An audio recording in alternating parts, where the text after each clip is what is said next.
Taxes. So, Yeah. I mean, we're in a situation where Rachel Reeves, or Ration Thieves, as I like to call her, is on the verge of, I think, tipping us over the edge, because all she can do is raise taxes. And she has this sort of naive assumption that when you raise taxes, you get more money. Well, anyone who understands the Laffer curve will say, well, actually, no, you could very well get to the point, and could be genuinely what tips us over the edge in this country, is she has a budget where she does a big tax raise and the revenues actually go down. Now, as soon as that happened, the bond market sees that we're busted flush. The rate on the gilt spikes up, and we simply can't afford it. And then they're in panic cut mode. So how do you approach taxation, and how should it be done? Everyone has agreed that it should be simplified. We have a phenomenally complex system in the UK. And as to your point about what she's doing, she again is firefighting. She won't deal with any of the things we were talking about what the state does and what it shouldn't do. Get a border and you'd say 15 billion for a start. A lot of the spending is just tipped up it's tipped up in favour of high time preference and instant gratification. Housing is a perfect example about that. 36 billion is what we're spending on housing benefit, which is the state subsidising your rent, basically. We spend about 9 billion on building houses. It should be the other way around, or the housing benefit thing should just be drained off. You will never get any progress on housing unless you can actually do capital spending. But every government is too into short-term gratification and buying the voters to do with it. But I get but that's related, because all of these flows of expenditure. Yes, are causing Rachel Reeves's need to beat money out of your pocket. All her answer every single time to date has not been to look at the size of the state, what the state does, because it does loads of things it shouldn't do. Instead of doing that, I'll try and squeeze more out, and of course she'll kill the golden goose. Of course, the Laffer curve is real, and of course, you'll get to an end state probably in a couple of years where the tax base is just destroyed, the incentives are destroyed. People are leaving, and that's happening now. Yeah, and they're leaving now, and a lot of very good people are leaving. So that's where we are. I see no sign of them correcting it at all. But when it is corrected, it'll be fairly brutal. And actually, sometimes people look at the parameters of what can happen. When the Troika took over Portugal in the Euro crisis, Portugal's welfare to a family at that stage before they did it was about €1,200 for the family. That was welfare. Went to 500. Think about that. So that's what if they wait until you hit the buffers and yields spike to 7 or 8% and you just can't fund it, it's brutal. And so, but they're not capable of doing a stitch in time and trying to correct any of this on the spending side. Yeah, ideologically incapable. Incapable, totally incapable. Childish, actually. And the backbenchers, the Labour backbenchers, are basically infants. whose innumerate infants who literally can't count, and it's all about just their. And what the expression we use in the SDP is that they've sacrificed our future for their own self-righteousness. That's what they're doing. We should talk about housing, by the way, but that's a big thing. I know. With respect, just to briefly touch on the NHS again, of course there are structural issues with it, but what's more as well, of course, there is just a sheer problem of demand. Yes. And the stress of the number of people that are now requiring the service, because really what we have in Britain since this open borders experiment was forced on us, that no one really consented to. No. Of course, you actually have a country that's infrastructure is built to sustain about 50 million people, that is trying to sustain about 70 million people. Now, I remember watching one of the speeches for your party a year or two ago when you were making the Pact with Reform. And actually, at the time, you had a bolder immigration policy than Reform themselves. Whilst Reform seemed to be doing a bit of a deft of hand and saying, oh, net zero immigration, your party stood firm and said, no, actually, just a flat moratorium, just zero. Well, is that... Yeah, what is the stance? Patrick O'Flynn devised the net zero immigration thing because that actually is as an understandable soundbite. It's quite good, but it's it doesn't mean anything really, because if 500 left, 500,000 would come in. So that's that. But you mentioned NHS, and I'm just going to mention it again. They need to rediscover some very basics of governance and planning. So no, the NHS is curious. So you spend 220 billion on you've got a big budget. You have plenty of money to train people, but no health secretary for over a quarter of a century has ever even attempted to match and to train the number of clinicians, doctors, and nurses that the NHS requires to the training program. And again, why? Because they've abandoned planning. One of the reasons that that skills training was abandoned was the EU, because you're in a labour market of 450 million people. You don't have to bother. Just Svetlana will come in, or yes, so it's easier. Yeah, easier. And but again, it's short term. It's cultural because it's short termism. Because it's instant gratification. Don't train any of the British kids. Just import people, and that does it for this year. And now you're on the knuckles, because in social care notoriously you have to import West African nurses and carers, some of whom are qualified, some of whom aren't. I've seen horror stories, crazy. Insane to do this, but it's the root of the cause is that no health secretary has been ever asked and held to account. Why haven't you? Obviously, there's an 8-year lag for a doctor, but why have you never attempted to do this? Obviously, you're completely stupid. That's the world we live in. So one of the big improvements to the NHS would just be very old-fashioned labour market planning. I'm afraid. Again, this is left. This is a way of thinking that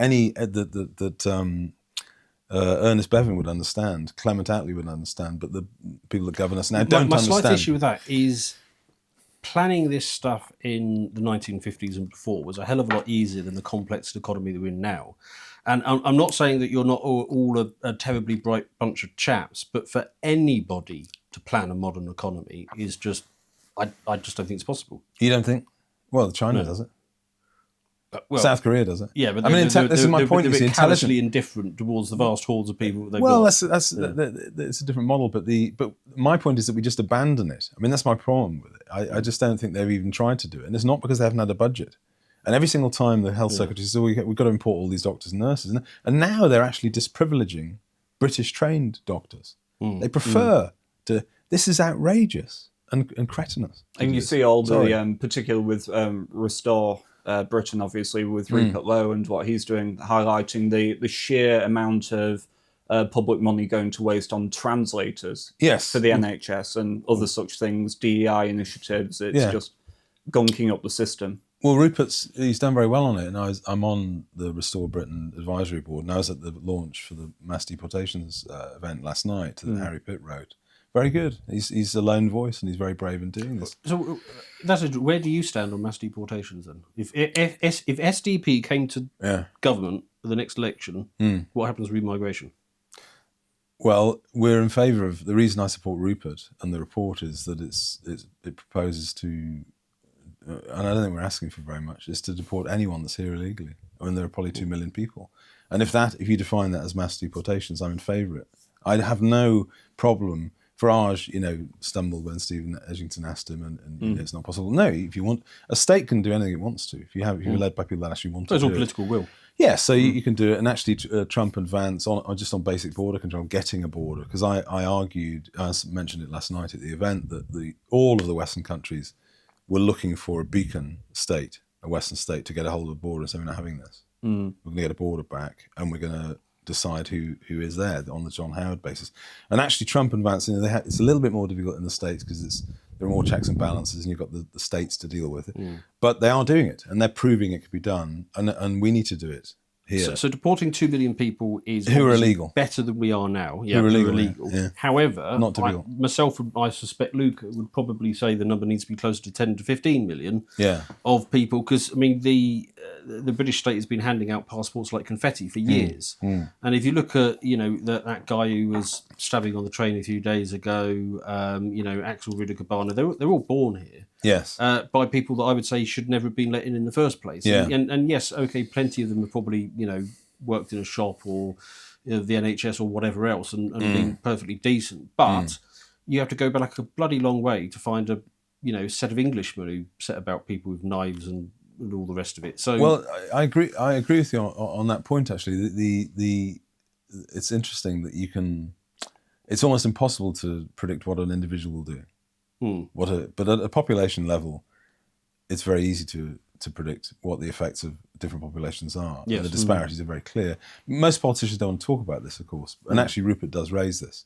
And an intelligent, evidence-based government would be mindful of it. For instance, on criminality, you'd have a red list. Probably Albania would be top of the list on criminality. Okay. Just because, yes. but just to get back to your point, so I ask, so it's not difficult for me to argue that anyone, even if it's vast numbers of people are illegally here, should be deported. And I've encouraged Restore to use this rhetoric, which is the choice, and we should, in an argument with our opponents on this, we should use it hard, which is mass deportations or mass illegality. Why would you support mass illegality? It's quite easy. What you're talking about when people talk about remigrate is something that's opened up quite recently, rapidly. And I was asked, what do you mean? What if you mean knocking on someone's door that's a second or third generation migrant from somewhere else in the world, got a British passport, so we're arbitrarily taking that passport off you and putting it on? I can't support that. I mean, and many young people might support it, but I can't support that. It's not democratic politics. Well, I'll tell you what I would do. What I would do is I'd set out the criteria, because I'm not one of those people who thinks there should be zero migration going forward. I just think there should be a very high bar. So you establish what that bar is, and then you obviously get rid of the illegals. But then you start looking back at the people you've given a passport away to and say, well, do they actually meet this bar? And if they've got dual citizenship, then you do take away that passport. And in terms of going back further, I would say you change the alkalinity in the pool. So that would mean things like banning halal. It would mean things like closing down a lot of mosques. So a lot of them are linked to extremism. It's making it basically making it temperate for the native Christian population, but making it intemperate for, I'd say, less compatible views, and encouraging the flow in to become a flow out. Yeah, and Harrison talks a lot about this. What our elites have done for the past 40 years, really, probably longer, is there's been no integration program. There's been no attempt to even set the cultural tone in to align with the majority. It's just not even been attempted. In fact, it's been the worst. It's been the opposite, because the progressive elite is actually, we know they have out-group preference. They prefer other cultures. They believe that diversity is our strength. And so they use propaganda, childish propaganda, a lot of it, and again, the lip service to British values. Yeah, well, I don't go. You see, progressive values. I don't buy the British values thing. I think there is something called Anglo-Western civilization, which is a distinct civilization. What is it? Technically, it's whatever we are doing at the time. If you go to Australia, you'll see it. If you go to other parts of the world, you go to the States, you see you only see it. They build cathedrals and great works of art. Yes, and it's everything we've produced: architecture, art, technology, music, literature, everything.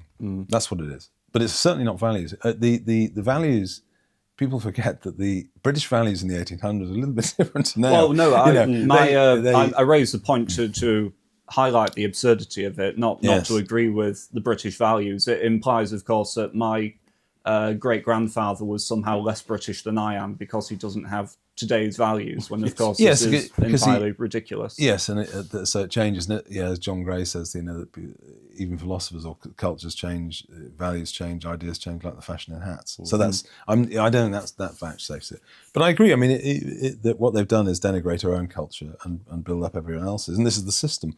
If you would like to see the full version of this premium video, please head over to lotuseaters.com and subscribe to gain full access to all of our premium content.